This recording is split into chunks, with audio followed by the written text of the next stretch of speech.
নমস্কার। আমার আজকের নিবেদন বিভূতিভূষণ বন্দ্যোপাধ্যায়ের লেখা বিপিনের সংসার। আজ শুনে নেব প্রথম পর্বটি। আমার গল্প পাঠ যদি আপনাদের পছন্দ হয় চ্যানেলটিকে সাবস্ক্রাইব করে পাশে থাকুন। কমেন্ট করে জানান গল্পটি কেমন লাগলো। ভালো লাগলে লাইক শেয়ার করতে ভুলবেন না। আসুন শুনে নিই আজকের পর্বটি।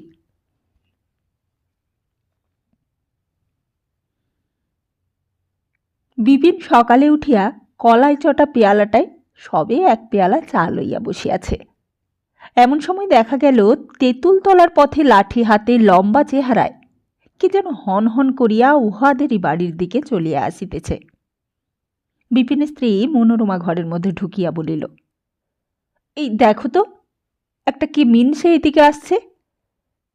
বিপিন বলিল, ও জমিদার বাড়ি দারোয়ান গো। সে আমি বুঝতে পেরেছি। ডাকের ওপর ডাক, চিঠি দিয়ে ডাক, আবার লোক পাঠিয়ে ডাক। মনোরমা বলিল, তা এসেছ তো ধরো আজ দিন কুড়ি, ডাক দেওয়ায় আর দোষ কি? বিপিনের বড় ভাতৃবধূ এই সময় ঘরে ঢুকিয়া বলিলেন, পলাশপুর থেকে বোধহয় লোক আসছে, এগিয়ে যাও তো ঠাকুরপো।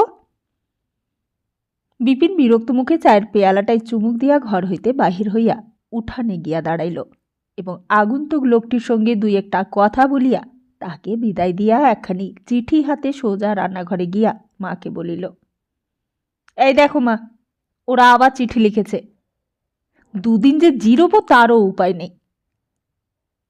বিপিনের মা বলিলেন, তা তো এছো বাপু 20-22 দিন কিংবা তার বেশি। তাদের কাজের সুবিধের জন্যই তো তোমায় রেখেছে। এখানে তুমি বসে থাকলে তাদের চলে? তা সকলের মুখেই ওই এক কথা, যেমন মা তেমন স্ত্রী। কাহারও নিকটে একটুও সহানুভূতি পাইবার উপায় নাই। কেবল যাও যাও শব্দ। টাকা রোজগার করিতে পারো, সবাই খুব খুশি। তোমার সুখ দুঃখ কেহই দেখিবে না। বিরক্তির মাথায় বিপিন স্ত্রীকে বলিল, আর একটু চা দাও দেখি। মনোরমা বলিল, চা আর হবে কি দিয়ে? দুধ যা ছিল সবটুকু দিলাম। বিপিন বলিল, চাই খাবো, তাই করে দাও। চিনিও তো নেই, আর চাই বা কেমন করে খাবে? মাকে বলো ওনার গুড়ের নাগরি থেকে একটু গুড় বের করে দিতে, তাই দিয়ে করো। মনোরমা ঝাঁঝের সঙ্গে বলিল, মাকে তুমি বলো গিয়ে। বুড়ো মানুষ, দশমী আছে, ত্রয়োদশী আছে, ওই তো একখানা গুড়ের নাগরি, তাও চা খেয়ে খেয়ে অর্ধেক খালি হয়ে গিয়েছে। এখন 3 মাস চললে তবে নতুন গুড় উঠবে। ওনার চলবে কিসে? আর এইদিকে তো নতুন এক নাগরি আখের গুড় কিনে দেবার করিও জুটবে না সংসারে। মায়ের কাছ থেকে রোজ রোজ গুড় চাইতে লজ্জা করে না? বিপিন আর কোনো কথা না বলিয়া চুপ করিয়া গেল। তাহার মনটা আজ কয়দিন হইতেই ভালো নয়। প্রথমে তো সংসারে দারুণ অনটন, তার উপর স্ত্রীর যা মিষ্টি বুলি। তা বেশ, সে পলাশপুরেই যাইবে, আজই যাইবে। আর বাড়ি থাকিয়া লাভ কি? বাড়ির কেহই তো তেমন পছন্দ করে না যে সে বাড়ি থাকে। এমন সময় বাহির হইতে গ্রামের কৃষ্ণলাল চক্রবর্তী ডাকিয়া বলিলেন, বিপিন, বাড়ি আছো হে? বিপিন পাশের ঘরের উদ্দেশ্যে বলিল, কেষ্ট কাকা আসছেন, সরে যাও। পরে অপেক্ষাকৃত সুর চড়াইয়া বলিল, আসুন কাকা, আসুন আসুন, এই ঘরেই আসুন। কৃষ্ণলালের বয়স 44 বছর, কিন্তু চুল বেশি পাকিয়া যাওয়ায় ও অর্ধেক দাড়ি পড়িয়া যাওয়ার দরুন তাকে যেন দেখায় 60 বছরের বৃদ্ধ। তিনি ঘরের মধ্যে ঢুকিয়া বলিলেন, ও কে এসেছিল হে তোমার বাড়ি? ওই একজন খোট্টা মতো। ও পলাশপুর থেকে এসেছিল আমায় নিয়ে যাওয়ার জন্যে। তা বেশ তো, যাও না, এখানে বসে মিছে কষ্ট পাওয়া। আহা, সেজন্য নয় কেষ্ট কাকা। পলাশপুরে বাবা যখন চাকরি করতেন সে একদিন গিয়েছে। এখন প্রজা ঠেঙিয়ে খাজনা আদায় করার দিন আর নেই। অথচ টাকা না আদায় করতে পারলে জমিদারের মুখ ভার।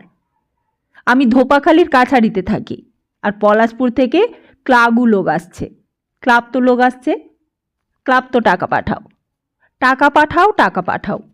এই বুলি। বলুন দেখি, আদায় না হলে আমি বাপের বিষয় বন্ধক দিয়ে এনে তোমাদের টাকা জোগাবো মশাই? কৃষ্ণ চক্রবর্তী বলিলেন, তা তোমার বাবার আমলের সেই পুরনো মনিবি তো আছে, তারা তো জানে তুমি বিনোদ চাটুর্যের ছেলে। তোমার বাপের দাপটে তা জানে বলেই তো আরও মুশকিল। বাবা যেভাবে খাজনা আদায় করতেন এখনকার আমলে তা আর চলে না কাকা, অসম্ভব। দিনের হাওয়া বদলেছে, এখন চোখ কান সবারই ফুটেছে। আর সত্যি কথা বলছি, আমার ও কাজ করতে ভালো লাগে না। প্রজা ঠেঙাবার জন্য না, তাতে আমার তত ইয়ে হয় না, কিন্তু ওই জমিদার আর জমিদার গিন্নির ঘুণ এক্কেবারে। কি বলি, দাও দাও বলি, আর না দিলেই মুখ ভাত। তার কি করবে বলো, পরের চাকরি করার তো কোনো দরকারই ছিল না তোমার। বিনোদ দাদা যা করে রেখে গিয়েছিলেন, পায়ের ওপর পা দিয়েই বসে খেতে পারতে। সবই যে উড়িয়ে দিলে। বিনোদ দাদাও চোখ বুঝলেন, আর তোমরাও ওড়াতে শুরু করলে। এখন আর হা হুতাশ করলে কি হবে বলো? এইসব কথা বিপিনের তেমন ভালো লাগতেছিল না। স্পষ্ট কথা কাহারই ভালো লাগে না। তাই সে তাড়াতাড়ি বলিয়া উঠিল, সে যাক কাকা, আমায় একটা শশার চারা দিতে পারেন? বাড়িতে আছে? এই সময় বিপিনের বিধবা বোন বিনা ঘরে ঢুকিয়া বলিল, দাদা ডাকছে, একবার রান্নাঘরের দিকে শুনে যাও। ইহার অর্থ সে বোঝে, সংসারে হ্যান নাই ত্যান নাই, লম্বা ফর্দ শুনিতে হইবে স্ত্রীর নিকট হইতে। কৃষ্ণলাল বসিয়া থাকার দরুন মায়ের নাম দিয়া ডাক আসিতেছে। বিপিন বলিল, বসুন কাকা, আমি আসছি। কৃষ্ণলাল উঠিয়া পড়িলেন। সকালবেলা বসিয়া থাকিলে তার চলিবে না, অনেক কাজ তার। মনোরমা দালানের দৌড়ে আসিয়া দাঁড়াইয়াছিল, বলিল, তা কেষ্ট কাকার সঙ্গে বসে গল্প করলে চলবে তোমার? ঘুরিয়ে না বলে সোজাভাবেই কথাটা বলো না কেন? কি নেই? কিছু নেই, একদানা চাল নেই, তেল নেই, ডাল নেই, একটি আলুও নেই। হাঁড়ি চড়বে না এই বেলা।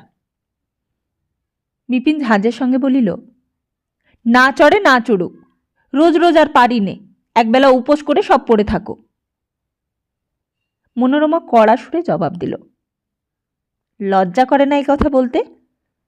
আমি আমার নিজের জন্য বলিনি, মা কাল একাদশীর উপোস করে রয়েছেন, উনিও কি আজও উপোস করে পড়ে থাকবেন?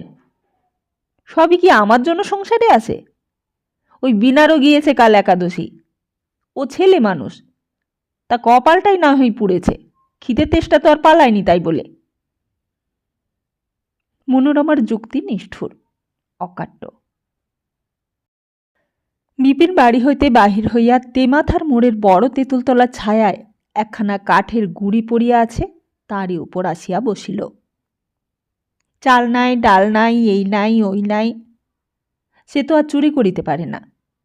একটি পয়সাও তার হাতে নাই। বাজারের কোনো দোকানে আর ধার দিবে না, বহু জায়গায় দেনা। এখন উপায় কি?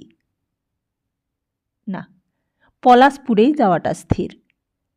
বাড়ির এই নরক যন্ত্রণা চেয়ে সে অনেক ভালো। দিনরাত মনোরমার মধুর বাক্যে আর কেবল নাই নাই বলি, তা তো আর শুনিতে হইবে না। প্রজা ঠেঙানোর অনিচ্ছা ইত্যাদি বাজে ওজোর, ও সব কিছু না। সে বিনোদ চাটুর্যের ছেলে, প্রজা ঠেঙাইতে সে পিছপা হয় না।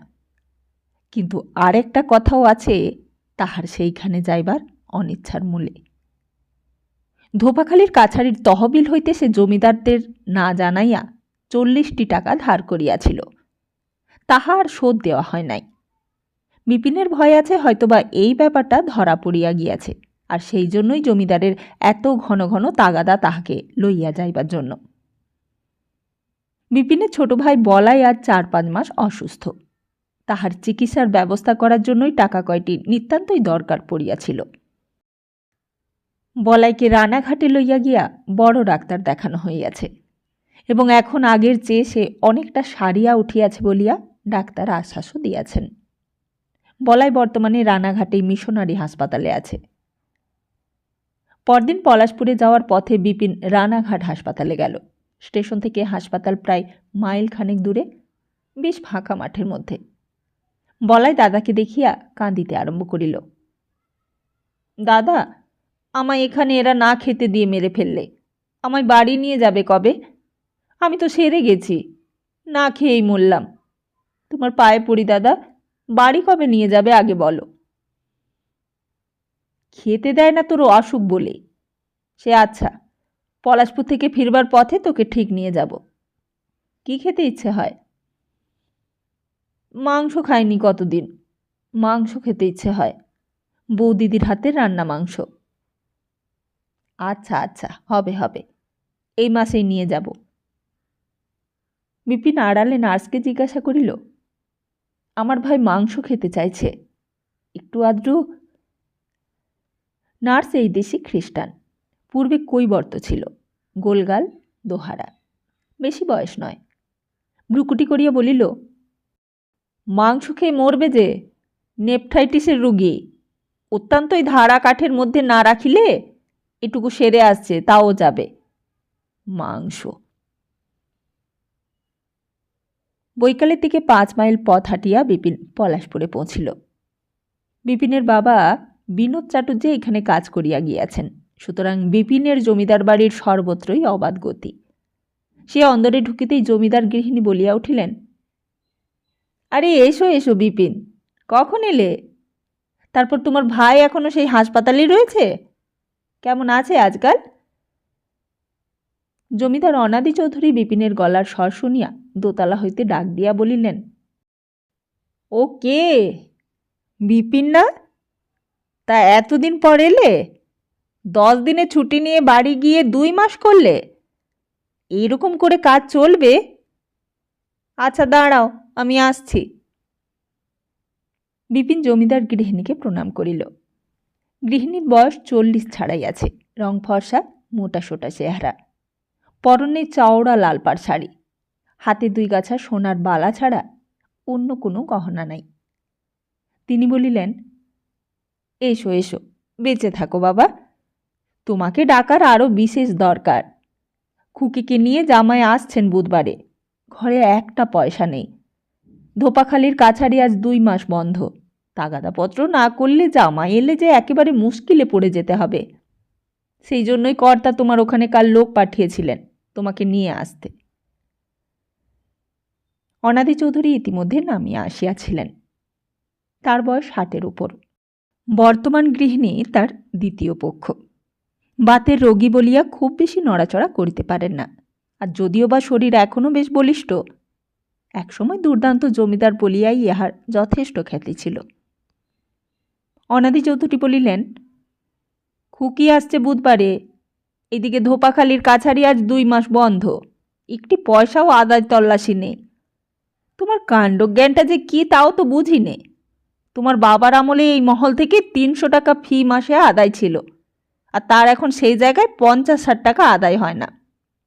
তুমি কাল সকালে চলে যাও কাছারিতে, মঙ্গলবার রাতের মধ্যে আমায় 40টা টাকা চাই, নইলে মান যাবে। জামাই আসছে এতকাল পর, কি মনে করবে?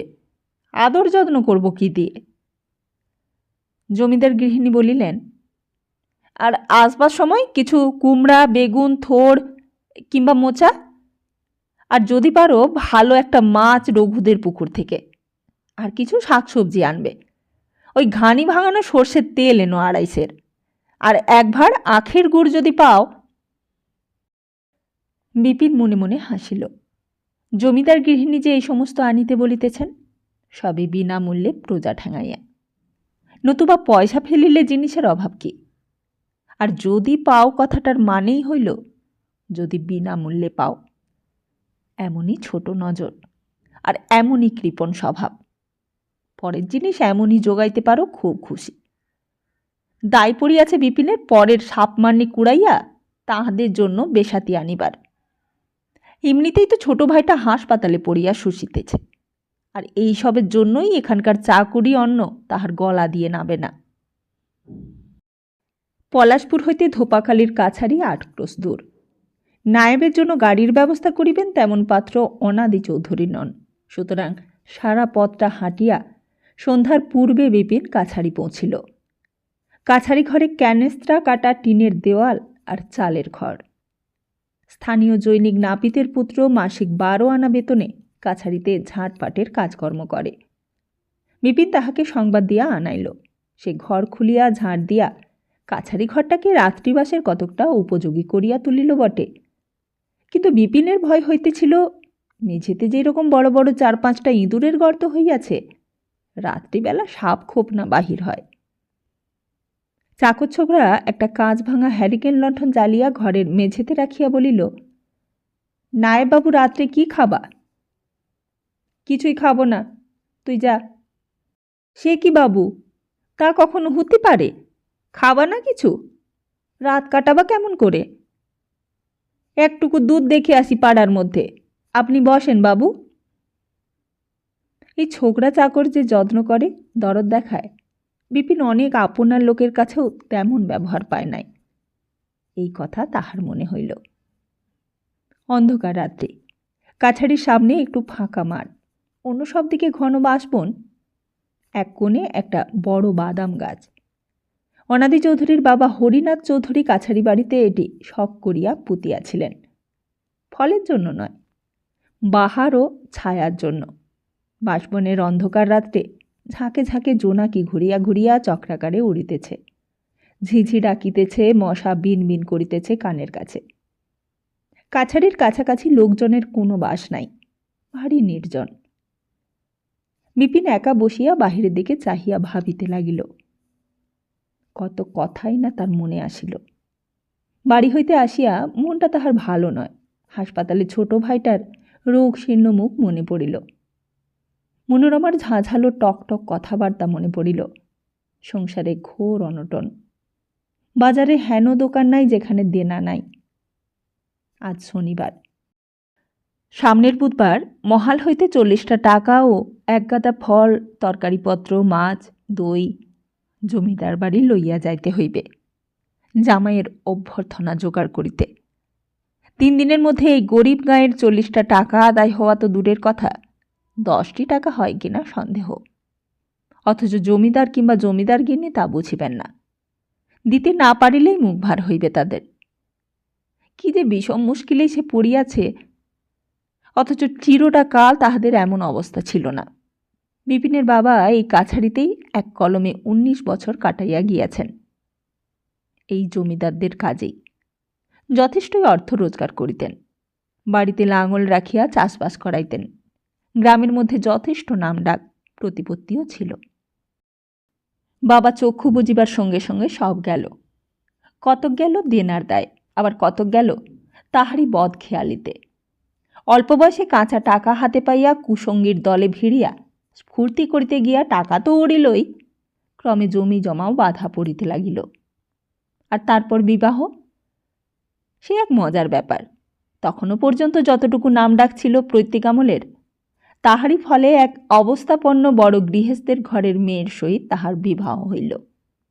মেয়ের বাবা নাই, কাকা বড় চাকুরি করেন, শালাশালিরা সব কলেজে পড়া। বিপিন ইংরেজিতে কোনো রকমের নাম সই করিতে পারে মাত্র। মনোরমা শ্বশুরবাড়ি আসিয়াই বুঝিল বাহির হইতে যতই নামডাক থাকুক, এখানকার ভেতরের অবস্থা অন্তঃশ্বাস শূন্য। সে বড় বংশের মেয়ে, তাই তার মন সম্পূর্ণ বিরূপ হইয়া গেল। স্বামীর সহিত সদ্ভাব জমিতে পাইল না। ইহাতেই বিপিন মনে প্রাণে স্ত্রীকে অপরাধিনী করিতে পারে কই। এই যে লায়েব বাবু, কখন আলেন? দণ্ডবত হই। বিপিনের চমক ভাঙিল। আগন্তুক এই গ্রামেরই একজন বড় প্রজা, নরহরি দাস। জাতিতে মুচি, শুয়োরের ব্যবসা করিয়া হাতে 2 পয়সা করিয়াছে। বিপিন বলিল, এসো নরহরি, বড় মুশকিলে পড়েছি। বুধবারের মধ্যে 40টি টাকা জোগাড় করি কি করে বলো দেখি। ওই বাবুর জামাই মেয়ে আসবেন, টাকার বড্ড দরকার। আমি তো এলাম 2 মাস পর, টাকা জোগাড় না করতে পারলে আমার তো আর মান থাকে না। কি যে করি, ভারী ভাবনায় পড়ে গেলাম। নরহরি বলিল, এসব কথা এখন নয় বাবু, খাওয়া দাওয়া করুন, কাল বেবেলায় আমি আসবো কাছারিতে, তখন হবে। ইতিমধ্যে কাছারির ছোকরা চাকর একটা ঘটিতে কিছু দুধ ও কোঁচড়ে কিছু মুড়ি লইয়া ফিরিল। নরহরি বলিল, আপনি সেবা করুন লাই বাবু, আজ আসি, কাল কথাবার্তা হবে। কাছারি ঘরের দৌড়টা একটু ভালো করে আগর বন্ধ করে শোবেন রাতে, বড্ড বাঘের ভয় হয়েছে আজ কড়া দিন। বিপিন সকালে একটা বিষয়ে নিশ্চিন্ত হইয়া বাঁচিল। তহবিলের টাকার ঘাটতি ইহারা টের পায় নাই, তবুও টাকাটা এবার তহবিলে শোধ করিয়া দিতে হইবে। জমিদার হিসাবও তলব করিতে পারেন। এতদিন পর যখন সে আসিয়াছে, তাহা হইলে অন্তত ৮০ টাকার আপাতত দরকার এই ৩ দিনের ভেতর। ৩টি দিন বাকি মোটে। এখন কোনো ফসলেরও সময় নয়। ৮০ টাকা আদায় হইবে কোথা থেকে? পাই গিয়া প্রজাপত্র ডাকাইয়া আনিল। সকলের মুখেই এক বুলি, এখন টাকা তারা দেয় কি করিয়া? নরহরিদাস ১৫টি টাকা দিল। ইহার বেশি তাহার গলা কাটিয়া ফেলিলেও হইবে না। বিপিন নিজে প্রজাদের বাড়ি বাড়ি ঘুরিয়া আরও ১০টি টাকা আদায় করিল ২ দিনে। ইহার বেশি হওয়া বর্তমানে অসম্ভব। বিপিন একবার কামিনী গোয়ালিনীকে ডাকাইল। এই অঞ্চলের অনেকেই জানে যে বিপিনের বাবা বিনোদ চাটুর্যের সঙ্গে কামিনীর নাকি বেশ একটু ঘনিষ্ঠতা ছিল। এখন কামিনীর বয়স ৫০ কিংবা ৫৬। একহারা শ্যামবর্ণ, হাতে মোটা মোটা সোনার অনন্ত। সে বিপিনকে স্নেহের চোখে দেখে। বিপিন যখন ১০-১২ বছরের বালক বাবার সঙ্গে কাছারিতে আসিত, তখন হইতে সে বিপিনকে জানে। বিপিনও তাহাকে সমীহ করিয়া চলে। কামিনী প্রথমে আসিয়াই বিপিনের ছোট ভাইয়ের কথা জিজ্ঞাসা করিল। বাবা, তারে তুমি কলকাতায় নিয়ে গিয়ে বড় একটা ডাক্তার দেখাও, ওইখানে বাঁচবে না। রানাঘাটের হাসপাতালে কি হবে? ছোড়াটাকে তোমরা সবাই মিলে মেরে ফেলবা দেখছি। কি করি মাসিমা, জানোই তো অবস্থা। বাবা মারা যাওয়ার পরে সংসারে আগের মতো আর জুত নেই। বাবার দেনা শোধ দিয়ে। কামিনী ঝাঁঝিয়া উঠিয়া বলিল, কর্তার দেনার জন্য যায়নি, গিয়েছে তোমার উড়নচণ্ডে স্বভাবের জন্যে। আমি জানি না কিছু। কর্তা যা রেখে গিয়েছিলেন তাতে তোমাদের ২ ভাইয়ের ভাতের ভাবনা হতো না। বিষয় আশয় গোলাপালা তোমার পৈতের সময় ১০০০ লোক পাত পেড়ে বসে খেয়েছিল। কম বিষয়টা করে গিয়েছিলেন কর্তা? তোমরা বাবা সব ঘুচুলে, তার মতো লোক তোমরা হলে তো। বিপিন দেখিল সে ভুল করিয়াছে। বাবার কোনো ত্রুটির উল্লেখ ইহার সামনে করাই উচিত হয় নাই। সে বরাবরই দেখিয়া আসিয়াছে কামিনী মাসি তাহা সহ্য করিতে পারে না। ইহার কাছে কিছু টাকা আদায় করিতে হইবে, রাগাইয়া লাভ নাই। তাই সুর বেশ মোলায়েম করিয়া বলিল, সে ওইসব কথা যাক মাসিমা, কিছু টাকা দিতে পারো? এই গোটা ৪০ টাকা কিস্তির সময় আদায় করে আবার দিয়ে দেব। কামিনী পূর্ববৎ ঝাঁজের সঙ্গেই বলিল, টাকা টাকা, টাকার গাছ দেখেছ কি না আমার? সেইবার ১ কাড়ি টাকা যে নিলে আর উপর হাত করলে না। আর একবার দিলাম ২০ টাকা পুজোর সময়। তোমার কেবল টাকার দরকার হলেই মাসি মাসি। বাতে যে পঙ্গু হয়ে পড়েছিলাম ২০-২৫ দিন, খোঁজ করেছিলে মাসিমা বলে? বিপিন কামিনী মাসিকে কি করিয়া চালাইতে হয় তা জানে। তরুণ তরুণীদের কাছে পৌড়াদের দুর্বলতা ধরা পড়িতে বেশিক্ষণ লাগে না। তাহারা জানে উহাদের কি করিয়া হাতে রাখিতে হয়। সুতরাং বিপিন হাসিয়া বলিল, খোকার ভাতের সময় তো তোমায় নিয়ে যাব বলে সব ঠিক মাসি। এমন সময় বলাইটা অসুখে পড়ল। তোমার টাকা করিও সব এতদিনে শোধ হয়ে যেত, ওর অসুখটা যদি না হতো। কামিনী কিছুক্ষণ চুপ করিয়া কি যেন ভাবিল, তারপর হঠাৎ জবাব দিল, সে আচ্ছা, ঢের হয়েছে, আর বলার কাজ নেই বাপু। বেলা হয়েছে, আমি চললাম। তা কদিন আছো এখানে? ওই মঙ্গলবার সন্ধেবেলা কিংবা বুধবার সকালে যাব। মাসিমা, যা বললাম কথাটা মনে রেখো। টাকাটা যদি জোগাড় করে দিতে পারতে বড্ড উপকার হতো। তোমার কাছে না চাইবো তো আর কার কাছে চাইবো বলো? কামিনী সেই কথায় তত কান্না দিয়া আপন মনে চলিয়া গেল, আর যাইবার সময় বলিয়া গেল, তোমার পাইকে কিংবা ওই নটবরের ছেলেটাকে আমার বাড়িতে পাঠিয়ে দিও। পেঁপে পেকেছে, সঙ্গে দেব। মঙ্গলবার বৈকালে কামিনীর কাছে পাওয়া গেল 25টি টাকা। ধোপাখালির হাট হইতে জমিদার গিন্নির ফরমাস মতো জিনিসপত্র কিনিয়া বিপিন বুধবার শেষ রাত্রির দিকে গরুর গাড়ি করিয়া রওনা হইল এবং বেলা 10টার সময় পলাশপুর আসিয়া পৌঁছিল। জমিদার বাড়ি পৌঁছিবার পূর্বে শুনিল জামাইবাবু কাল রাত্রে আসিয়া পৌঁছিয়াছেন। জমিদার বাবুর অবস্থা এখন আর তত ভালো নয় বলিয়া তেমন বড় পাত্রে মেয়েকে দিতে পারেন নাই। জামাই আইন পাশ করিয়া আলিপুর কোর্টে ওকালতি করেন। কলিকাতায় বাড়ি আছে, পৈতৃক বাড়ি, যদিও দেশ এই পলাশপুরের কাছে নোনাপাড়া। তরিতরকারির ধামা গরুর গাড়ি হইতে নামাইতে দেখিয়া জমিদার গৃহিণী খুশি হইয়া বলিলেন, ওই দেখো, বিপিন মহাল থেকে কত জিনিসপত্রই এনেছে। কুমড়োটা কে দিলে বিপিন? কি চমৎকার কুমড়োটি। বিপিন বলিল, দেবে আবার কে? কাল হাটে কেনা। আর এই পটল, ঝিঙে, শাকের ডাঁটা ওসবও হাটে কেনা। দেবে আর কে বলুন? কার দরেই বা আমি চাইতে যাব? ওমা, সব হাটে কেনা? তা এত জিনিস পয়সা খরচ করে না আনলেই তো হতো। আগে তো দেখেছি মহল থেকে কত জিনিসপত্র আসতো, তোমার বাবাই তো আনতেন। আর আজকাল ছাই বলতে রায়ও তো কখনো দেখিনি। আর ওটা কি? মাছ দেখছি যে, বেশ মাছ। ওটাও কি কেনা নাকি?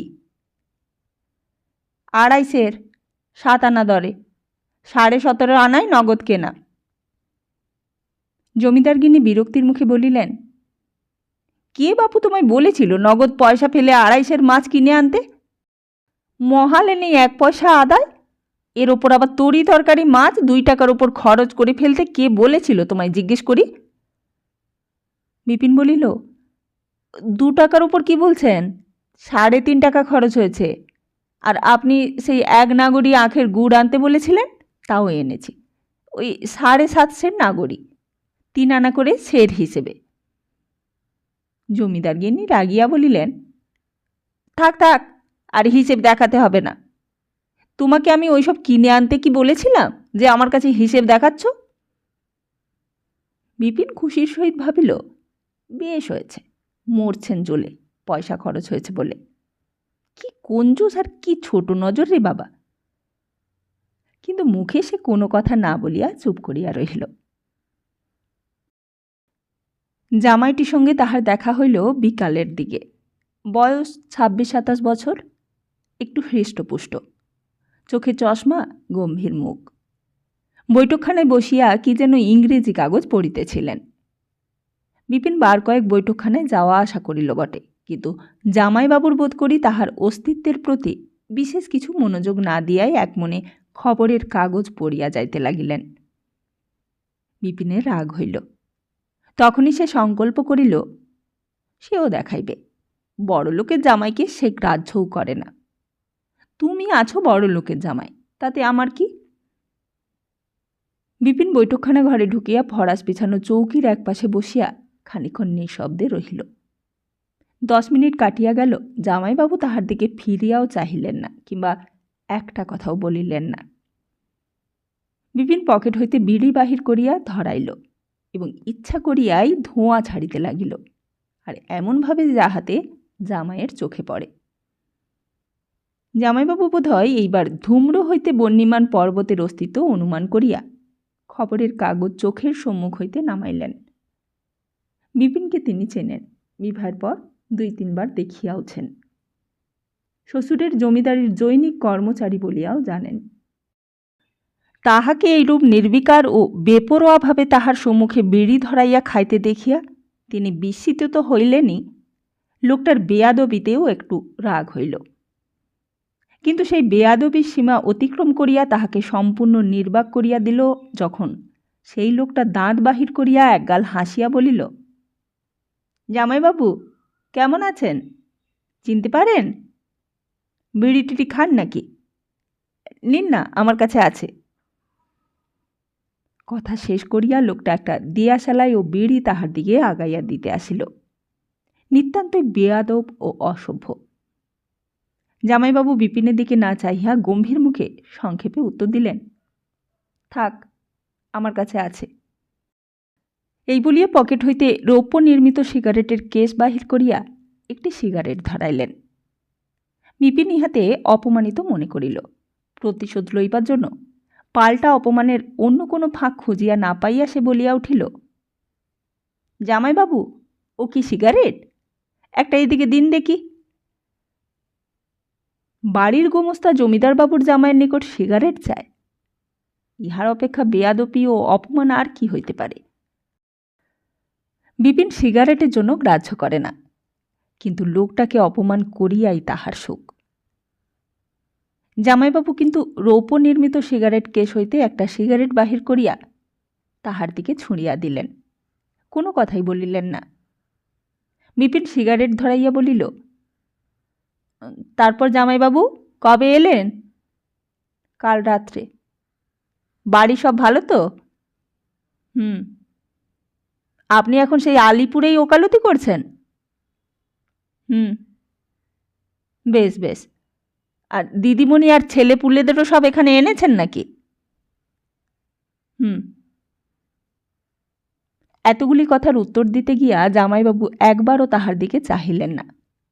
খবরের কাগজে সেই যে আবার চোখের সামনে ধরিয়া আছেন, তাহা হইতে চোখও নামাইলেন না।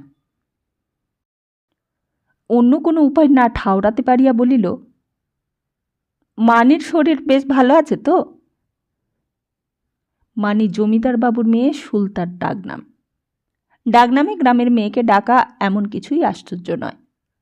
যদিও বা বিপিনের বয়স বেশি হইত, কিন্তু তাহার বয়স জামাইয়ের চেয়ে এমন কিছু বেশি নয় বলিয়া সুলতাও নিতান্ত বালিকা নয়। কম করিয়া ধরিলেও সুলতা 22 বছরে পড়িয়াছে গত জ্যৈষ্ঠ মাসে। এইবার প্রত্যাশিত ফল ফুলিল বোধ হয়। জামাইবাবু হঠাৎ মুখ হইতে খবরের কাগজখানা নামাইয়া বিপিনের দিকে চাহিয়া একটু কড়া ও গম্ভীর সুরে প্রশ্ন করিলেন, মানি কে? অর্থাৎ মানি কে তিনি ভালো রকমেই জানেন, কিন্তু জমিদার বাড়ির মেয়েকে মানি বলিয়া সম্বোধন করিবার বেয়াদবি তোমার কি করে হইল? ভাবখানা এইরূপ। বিপিন বলিল, মানি মানে দিদিমণি, বাবুর মেয়ে। আমরা মানি বলেই জানি কি না, আমাদের চোখের সামনেই তো মানুষ।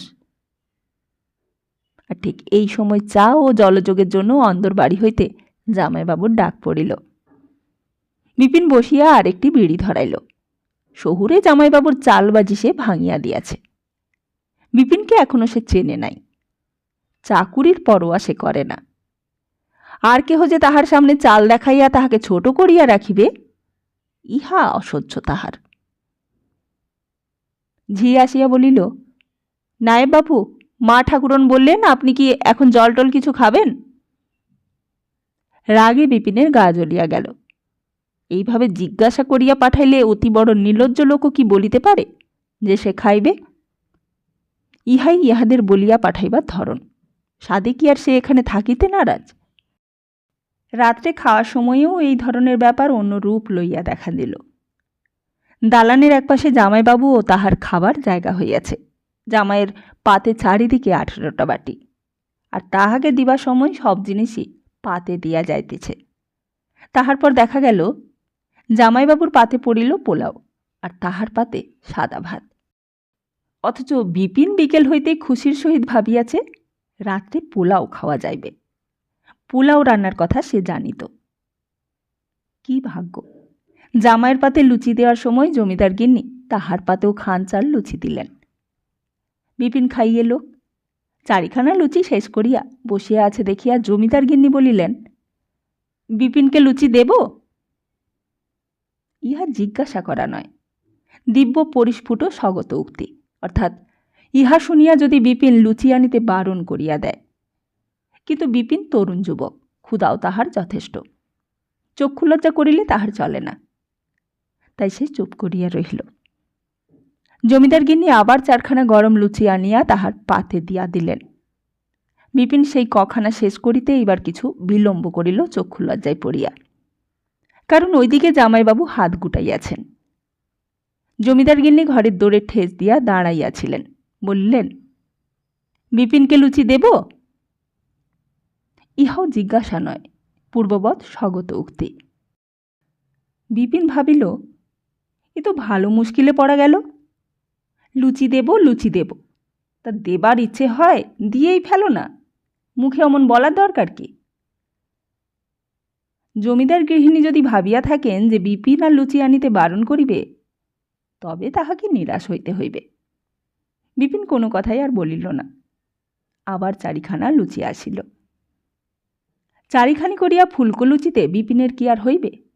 সে হলো গিয়ে পাড়া গায়ের ছেলে, খাইতেও পারে, আর ওই রকম এক ধামা লুচি হইলে তবে তাহার কুলায়। কাজে সে বলিল, না মাসিমা, লুচি খাওয়ারও অভ্যেস নেই, ভাত না হলে যেন খেয়ে তৃপ্তি হয় না। জমিদার গিন্নি ভাত আনিয়া দিলেন, আর মনে হইল তিনি নিঃশ্বাস ফেলিয়া যেন বাঁচিয়াছেন। বিপিন মনে মনে হাসিল। খাওয়া শেষ করিয়া সে বাহিরের ঘরে যাইতেছিল। রোয়াকের কোণে ঘরের জানালার কাজ দিয়া যাইবার সময় তাহাকে কে যেন ডাকিল, ও বিপিনদা। বিপিন চাহিয়া দেখিল জানালার গড়াত ধরিয়া ঘরের ভেতর জমিদার বাবুর মেয়ে মানি দাঁড়াইয়া আছে। মানি দেখিতে বেশ সুশ্রী, রঙ ওর মায়ের মতোই ফর্সা, এখনও একহারা চেহারা আছে। তার বয়স হইলে মায়ের মতোই মোটা হইবার সম্ভাবনা রহিয়াছে। মানি বুদ্ধিমতী মেয়ে, বেশভূষার প্রতি চিরকালই তাহার সযত্ন দৃষ্টি। এখনও যেই ধরনের একখানি রঙিন শাড়ি ও হাফ হাতা ব্লাউজ পরিয়া আছে, পাড়াগাঁয়ের মেয়েরা তেমন আট পৌড়ে সাজ করিবার কল্পনাও করিতে পারে না। এই কথা বিপিনের মনে হইল। বিপিনের বাবা বিনোদ চাটুর্যে যখন এদের স্টেটে নায়েব ছিলেন, বিপিন বাপের সঙ্গে বাল্যকালে কত আসিত এদের বাড়ি। মানি তখন 9-10 বছর বয়স। মানির সঙ্গে সে কত খেলা করিয়াছে। মানির সাহায্যে ওপরের ঘরের ভাড়ার হইতে আমসত্ত্ব কুলের আচার চুরি করিয়া দুইজনে সিঁড়ির ঘরে লুকাইয়া দাঁড়াইয়া খাইয়াছে। মানির পড়া বলিয়া দিয়াছে। বিপিনের পৈতা হইবার পর মানি একবার বিপিনের ভাতের থালায় নিজের পাত হইতে কি একটা তুলিয়া দিয়া বিপিনের খাওয়া নষ্ট করার জন্য মার নিকট হইতে খুব বকুনি খায়। সেই মানি আজ কত বড় হইয়া গিয়াছে, ওর দিকে যেন আর তাকানোই যায় না। বিপিন বলিল, মানি, কেমন আছো? ভালো আছি, তুমি কেমন আছো বিপিনদা?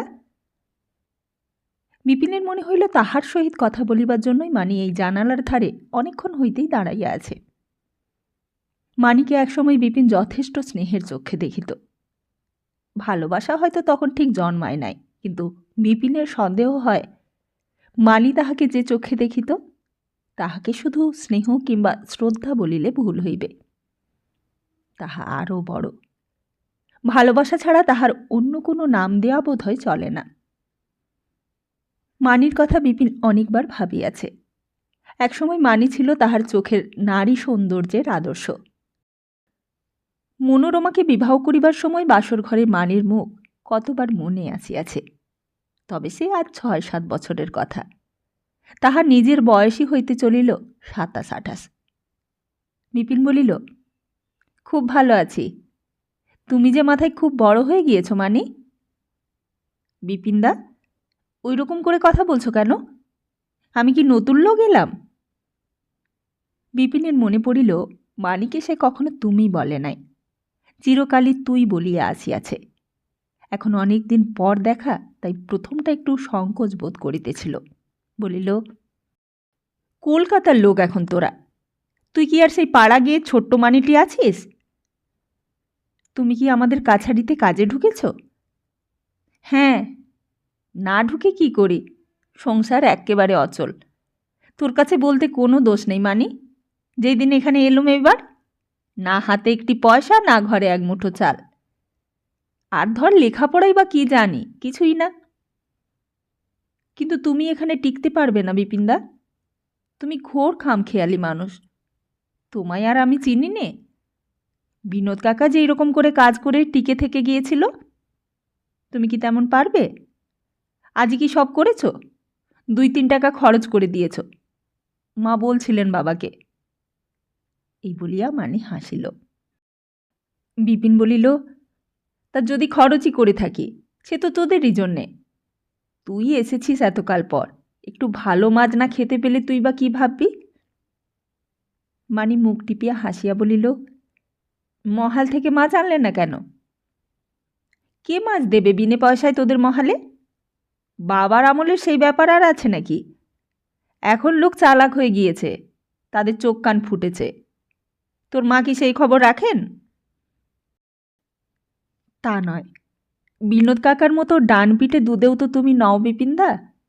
তুমি ভালো মানুষ ধরনের লোক, জমিদারির কাজ করা তোমার দ্বারা হবে না। শেষ কথাগুলি মানি যথেষ্টই গাম্ভীর্যের সহিত বলিল। বিপিন হাসিয়া উঠিয়া বলিল, তাই তো রে মানি, তাই তো রে মানি, একেই না বলে জমিদারের মেয়ে। দস্তুর মতো জমিদারি চালের কথাবার্তা হচ্ছে। মানি বলিল, কেন হবে না বলো? আমি জমিদারের মেয়ে তো বটেই।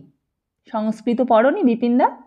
সংস্কৃতে একটা শ্লোক আছে, সিংহের বাচ্চা জন্মেই হাতির মুন্ডু খায়। আর থাক থাক, তোর আর সংস্কৃত বিদ্যে দেখাতে হবে না, ওসবের ধার আমি কখনোই মারাইনি। আচ্ছা আসি মানি, রাত হয়ে যাচ্ছে। মানি বলিল, শোনো শোনো, যেও না, রাত তো এখন ভারী। আচ্ছা বিপিনদা, ভারী দুঃখ হয় আমার, লেখাপড়াটা কেন ভালো করে শিখলে না? তোমার চেহারা ভালো, লেখাপড়া শিখলে চাকরিতে তোমার যেচে আদর করে নিত, এ আমি বেশ বলতে পারি। বিপিন বলিল, আচ্ছা মানি, একবার তুই আর আমি ভাড়ার ঘর থেকে কুল চুরি করে খেয়েছিলাম মনে পড়ে? সিঁড়ির ঘরে দাঁড়িয়ে দাঁড়িয়ে খেয়েছিলুম। মানি বলিল, তার মনে নেই? সেই সব একদিন গিয়েছে, কিন্তু আমার কথা ওইভাবে চেপে দিলে চলবে না। লেখাপড়া শিখলে না কেন বলো? বিপিন হাসিয়া বলিল, উহ, কি আমার কৈফয়ত তলবকারিনী রে। তারপর ঈষৎ গম্ভীর মুখে বলিল, সে অনেক কথা, তোর শুনে দরকারও নেই, তবে তোর কাছে মিথ্যে কথা বলবো না। হলোটা কি জানিস? বাবা মারা গেলেন বিস্তর বিষয় সম্পত্তি কাঁচা টাকা রেখে। আমি তখন সবে 20 বছরে পা দিয়েছি, মাথার ওপর কেউ নেই। টাকা উড়োতে আরম্ভ করে দিলাম, পড়াশোনাও ছাড়লাম, আর বিষয় সম্পত্তি নগদ যা টাকা পেয়ে কম দরে মৌরসি বিলি করতে লাগলাম। বদখেয়ালের পরামর্শ দেবারও লোক জুটে গেল অনেক, আর কত দূর যে নেমে গেলাম। মানি এক মনে শুনিতেছিল, শিহরিয়া উঠিয়া বলিল, বলো কি বিপিনদা? তোর কাছে বলতে আমার কোনো সংকোচ নেই, আর সংকোচ হলেও কোনো কথা লুকোবো না। আজ এত দুঃখ পাবো কেন মানি? এখানে চাকরি করতে আসবই বা কেন? কিন্তু এখন বয়স হয়েছে, সব বুঝেছি। কি করে হাতের লক্ষ্মী ইচ্ছে করে বিসর্জন দিয়েছিলাম তখন। তারপর তারপর ওই যে বলেছিলাম, নানা রকম বদ খেয়ালে টাকাগুলো আর বিষয় আশায় সব জলাঞ্জলি দিয়ে শেষে পড়লাম ঘোর দুর্দশায়। খেতেই পাইনি, এমন দশায় এসে পৌঁছালাম। মানির মুখ দিয়া এক ধরনের অস্ফুষ্ট বিস্ময় ও সহানুভূতির স্বর বাহির হইল, বোধহয় তাহার নিজেরও অজ্ঞাতসারে। বিপিনের বড় ভালো লাগিল মানির এই দরদ ও তাহার সতেজ সহজ সজীব সহানুভূতি। সেই সব কথাগুলো তোর কাছে বলবো না, মিছে তোর মনে কষ্ট দেয়া হবে। এইরকম করে 1.5 বছর কেটে গেল, আর তারপর তোর বাবার কাছে চলে এলুম চাকরির চেষ্টায়। চাকরি পেয়েও গেলাম। এই হলো আমার ইতিহাস। তবে এ চাকরি পোষাবে না, সত্যি বলছি। এই আমার অদৃষ্টে টিকবেও না। সে দেখি অন্য কোথাও ভাগ্য পরীক্ষা করে। মানি অত্যন্ত এক মনে কথাগুলো শুনিতেছিল। গম্ভীর মুখে বলিল, একটা কথা শুনবে আমার? কি? আমায় না জানিয়ে তুমি এই চাকরিটা ছাড়বে না, বলো। সে কথা দেওয়া শক্ত মানি, সত্যি বলছি। তুই এসেছিস এখানে তাই, নইলে বোধ হয় এইবার বাড়ি থেকে আর আসতাম না। তবে যে কদিন তুই আছিস সে কদিন আমিও থাকব, তারপর কি হয় বলতে পারছি নে। চিরকালটা তোমার একভাবেই গেল বিপিনদা, নিজের গো বুদ্ধিতে কষ্টই পেলে চিরদিন। আমার কথা একটিবার রাখো বিপিনদা, তেজ দেখানোটা একবারের জন্য বন্ধ রাখো। আমায় না জানিয়ে চাকরি ছেড়ো না। আমি তোমার ভালোর চেষ্টাই করব। বিপিন হাস্যমিশ্রিত ব্যঙ্গের সুরে বলিল, উহ, মানি পরের উপকারে মন দিয়েছে দেখছি। এমন মূর্তিতে তো তোকে কখনো দেখেছি বলে মনে হচ্ছে না মানি। মানি রাগতভাবে বলিল, আবার? না না, আচ্ছা তোর কথাই শুনব। যা, রাগ করিস নে, কথা দিলে। এই সময় ঘরের মধ্যে মানির ছোট ভাই সুধীর আসিয়া পড়াতে মানি পেছন ফিরিয়া চাহিল।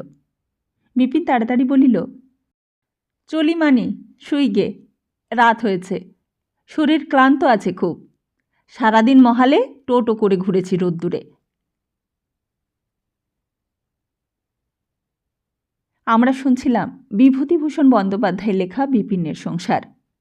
খুব শীঘ্রই আসছি আগামী পর্বটি নিয়ে। ততদিন ভালো থাকুন, সুস্থ থাকুন আর সবাইকে ভালো রাখুন। নমস্কার।